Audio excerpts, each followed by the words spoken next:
Olá, dando sequência aos nossos estudos de literatura, vimos trabalhando com o modernismo brasileiro, né? Falamos do modernismo na primeira fase, depois falamos do modernismo também na segunda fase. Agora cabe, por fim, falar do modernismo na terceira fase, né? Essa terceira fase convencionou-se tratar de uma fase que vai de 1945 adiante, né? Alguns estudiosos, né, colocam, portanto, dessa maneira, né? Lembrando que depois, né, de 45, né, a gente já pode chamar aí de uma pós-modernidade, porque traz também elementos aí típicos, né, de uma vanguarda nacional, né? Com o concretismo, a poesia praxe, a poesia marginal, né? Que nós vamos falar detalhadamente mais adiante.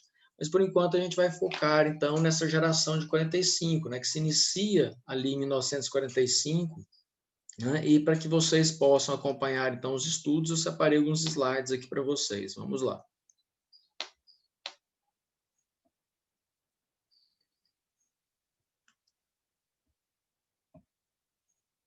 Bom, então temos aí, né, a terceira fase do modernismo, né? A terceira geração modernista, né, a terceira fase do modernismo, ou fase pós-modernista, representa o último momento do movimento modernista no Brasil.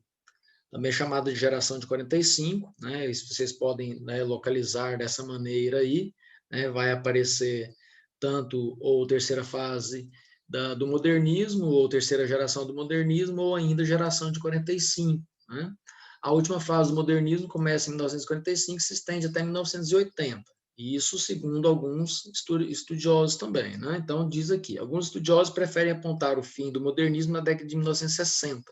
Outros ainda afirmam que o modernismo está presente até os dias de hoje. Né? Os escritores desse período possuem uma atitude mais formal em oposição ao espírito radical, contestador e de liberdade desenvolvido na semana de 1922. Bom, então vamos voltar aqui, vamos por parte. Né? Então, não há um consenso, né? E aí tem uma dificuldade, né? Quanto mais próxima é a literatura, mais difícil é, portanto, de colocá-la dentro de um, digamos assim, um rótulo, né? Então, não há um consenso aí entre os críticos sobre essa questão do modernismo, né? Alguns afirmam que ele vai terminar na década de 60, outros até a década de 80, e que outros ainda que se prolonga até os dias de hoje. Né? Mas a gente vai perceber que dentro dessa modernidade, né, que é, vamos colocar aí a modernidade do início do século XX, né, como pré-modernismo até os dias de hoje, muitos movimentos ou submovimentos literários aconteceram dentro disso aí, né, dentro desse período, desse ínterim. Né? Então, por isso, essa dificuldade de chegar em um consenso. Então, outra questão que a gente tem que observar aqui é que os escritores dessa geração, eles, né, já distantes aí praticamente 20 anos, né, do início da Semana de Arte Moderna no Brasil, 1922, né, lembrando que a Semana de Arte Moderna de 1922, ela vai trazer ali uma série de contestação, né, uma luta dos seus escritores para tirar essa influência, né, da literatura tradicional dentro da perspectiva brasileira. Né? Agora, aqui não há um processo contrário. Né? Essa terceira geração, embora já tenha, né, assimilado as conquistas da primeira e da segunda geração, eles vão ter um retorno a essa formalidade, né, típica de alguns movimentos, como o parnasianismo e o simbolismo, por exemplo. Mas por quê? Né? A partir de 1922, né, com a questão do verso livre, com não ter uma preocupação com a rima, né, a mensagem era mais importante do que a forma, chegou um momento que praticamente todo mundo se achou poeta. Né? Então, chega em 1945, os poetas dessa geração vão dizer, não, espera aí, a gente tem que colocar algumas regras, né, de versejar aqui, pelo menos numa atitude mais acadêmica, né? De maneira que a gente consiga realmente tirar essa verborragia, né, que está hoje na poesia e deixar apenas o essencial, né, essa busca pelo essencial, tirar o máximo possível, então, daquilo que era exagerado, né, daquilo que estava passando, em termos mesmo de poética. Bom, então vamos pensar aqui, né, o que estava acontecendo no Brasil e no mundo durante esse período, né? No momento em que surge a terceira geração modernista no Brasil, é o período menos conturbado em relação às outras duas gerações, né? Mas por quê? Veremos. Ou seja, é a fase de redemocratização do país, visto que em 1945 termina o Estado Novo, né, que foi implementado pela ditadura do Getúlio, e em nível mundial, o ano de 1945 é também o fim da Segunda Guerra Mundial e do sistema totalitário do nazismo. Entretanto, tem início a Guerra Fria, Estados Unidos e União Soviética e a corrida armamentista. Bom, então nós temos aqui alguns pontos, né, importantes. A primeira geração, 1922, ela estava ali já no final, né, da Primeira Guerra Mundial. Enquanto que a segunda geração estava justamente no momento, né, que estava acontecendo ali a Segunda Guerra Mundial, ou seja, dois maiores conflitos, né, da modernidade mundial, né? Então, a geração de 1945 ela viu ali terminar, portanto, né, dois momentos totalitários mundiais, né, com o término, a derrocada do nazismo, do fascismo e de outros governos totalitários na Europa, né, com o fim da Segunda Guerra Mundial, e também com o fim do Estado Novo, né, que a ditadura getulista tinha implantado aqui no Brasil, né, ali já a partir da Revolução, né, do golpe de 1930, como queira. Tá? Aí também entra, né, a gente vai acompanhar isso aí até a década de 1980, né, que é a questão da Guerra Fria, né, onde o mundo se tornou polarizado, né, entre duas grandes ideologias, né, que era a ideologia capitalista, defendida ali pelos Estados Unidos, e a ideologia socialista, defendida pela antiga União das Repúblicas Socialistas Soviéticas. Né? Isso tende a terminar e justamente em 1989, quando houve ali a abertura econômica e política, né, das repúblicas soviéticas e o esfacelamento dessa república também em repúblicas menores, né? Isso aconteceu ali com a glasnost, a perestroika, né, proposta pelo governo russo, né, naquela época, o Mikhail Gorbachev. Tá? Então, era esse o contexto histórico, né, do desenrolar dessa terceira fase, portanto, do modernismo no Brasil. Em resumo, o modernismo foi um movimento artístico e cultural que surgiu no século...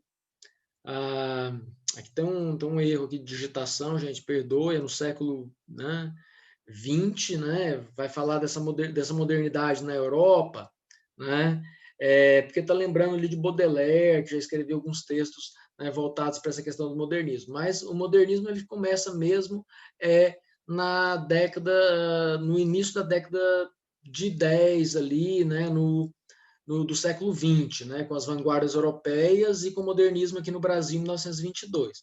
Então, por ser um longo período que abriga diversos autores e estilos, o modernismo no Brasil está dividido em três fases. Então, a primeira fase modernista, conhecida como fase heróica, começa em 1922 e vai até 1930, foi marcada pelo radicalismo e inspirado nas vanguardas europeias.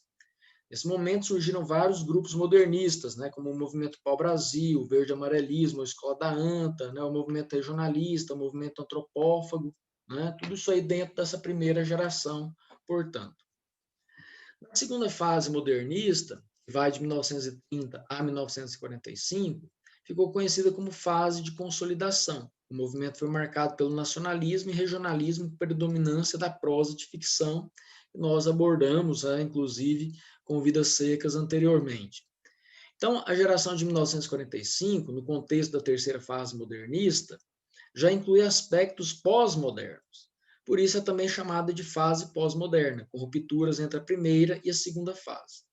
Assim fica claro que a ideia inicial difundida pelos modernistas de 22 vinha sofrendo mudanças com o passar do tempo. De tal modo, a geração de 45 reuniu artistas preocupados em buscar uma nova expressão literária. por meio da experimentação e inovações estéticas, temáticas e linguísticas. E a gente vai abordar isso quando a gente for trabalhar as obras desses escritores. Então, a geração de 45 representou uma arte mais preocupada com a palavra e a forma. No caso de João Cabral de Melo Neto, né, um poeta, e Guimarães Rosa, um prosador. Ao mesmo tempo que explorava assuntos essencialmente humanos, como na obra da Clarice Lispector. Então, aqui a gente já cita 3 escritores dessa geração. Né? O João Cabral de Melo Neto, na poesia, né? Ele é o ícone da poesia de 45, e a prosa, né, regionalista com Guimarães Rosa, e a prosa intimista, né, ou de vertente psicológica da Clarice Lispector. Então, tanto a prosa quanto a poesia foram exploradas nesse período, no entanto, de maneira mais intimista, regionalista e urbana. Além da poesia intimista, merece destaque também a prosa urbana, a prosa intimista e a prosa regionalista. Nós vamos falar separadamente cada uma delas mais adiante. Então, quais características nós temos aí, né, dentro dessa terceira geração? Então, nós temos aí um academicismo, como eu disse para vocês, um retorno, né, ao estilo mais formal, né, mais acadêmico, de versejar, né, o passadismo, o retorno ao passado, né, justamente aí com os movimentos do início, né, do final do século XIX, oposição à liberdade formal, né, que foi uma grande conquista da primeira geração, aqui agora quebrando com isso, mais uma vez uma ruptura, né? Voltando à organização mais formal, né? Portanto, dessa poesia, e do escrito também, né? Da prosa. Experimentações artísticas, né? Ficção experimental, realismo fantástico, contos fantásticos, a gente vai ver vários escritores entrando nessa linha, né? J.J. Veiga, com os Cavalinhos de Patipanto, né? E esses contos, né, do realismo fantástico também, isso já vinha começando ali na segunda geração, né? Inclusive com o Incidente Antares do Érico Veríssimo. Né? E aqui a gente tem que lembrar, né, que o realismo fantástico ele é muito forte aqui na América do Sul, né? Os países como a Venezuela, Argentina, Colômbia, Bolívia, tem grandes escritores dentro dessa perspectiva. Né? Então, retorno à forma poética, valorização da métrica e da rima. Né? Os poemas, novamente, passam a ser metrificados, né, e rimados. Influência aí desses movimentos do final do século XIX, que tem o exemplo do parnasianismo e do simbolismo. Inovações linguísticas e metalinguagem, né? Ou seja, o que é essa metalinguagem? Quando a linguagem fala dela mesma, né? Utilizar a linguagem para explicar elementos da própria língua, né? Então, isso é metalinguagem. Regionalismo universal, a gente já vinha falando disso também na segunda geração, temática social e humana, e a linguagem muito mais objetiva, né? Foi o que eu disse. Houve, né, um enxugamento, né, dessa poesia, dessa escrita, deixou a poesia mais enxuta, a prosa mais enxuta, sem os exageros, né, que muitos escritores estavam imputando a esse tipo de modalidade, tanto a poesia quanto a prosa. Na poesia, o que a gente vai ter aqui, né? Ainda que a prosa tenha sido o tipo de texto mais explorado na terceira geração modernista, assim como foi também na segunda geração, a poesia é apresentada mediante aspectos de equilíbrio. Por isso, os poetas dessa fase eram chamados de neoparnasianos. Olha só, né? Ao fazer referência às principais características da poesia parnasiana, ou seja, preocupação com a estética, metrificação e versificação, busca da perfeição e culto à forma. Né? Tudo isso aí já vinha sendo feito ali no parnasianismo. Né? Agora, de certa forma, é retomado, mas com ares já de brasilidade. E, gente, não pode esquecer disso. Não é mais aquele parnasianismo que falava sobre vaso grego, né? Que tinha uma influência totalmente europeia. Que não. Tem uma influência do parnasianismo brasileiro nessa geração, mas essa geração vai aproveitar dessa parte estética e formal, mas com assuntos da contemporaneidade deles. A gente vai perceber isso no João Cabral de Melo Neto, por exemplo. Né? Então, o autor principal aí dessa geração, né, é o João Cabral de Melo Neto, como já havia dito, né, conhecido como poeta engenheiro, né, justamente por né, por construir a sua poesia, né, de uma maneira muito objetiva, né, sem muita adjetivação, né, mais focado ali no verbo e no substantivo. Então, o João se destacou na prosa e na poesia pelo rigor estético apresentado em suas obras, que é Pedra do Sono, Engenheiro e Morte e Vida Severina. Esse livro, né, Morte e Vida Severina, é um livro muito conhecido do João Cabral de Melo Neto, sempre cobrado nos vestibulares, né? Então, a gente vai fazer o seguinte, na aula que vem, a gente retoma, né, essa geração de 45, fazendo uma análise, portanto, aí da poesia, né, do João Cabral de Melo Neto, Vida, Morte e Vida Severina, tá certo? Qualquer dúvida, estou à disposição de vocês, é só entrar em contato comigo. Sem mais para o presente, me despeço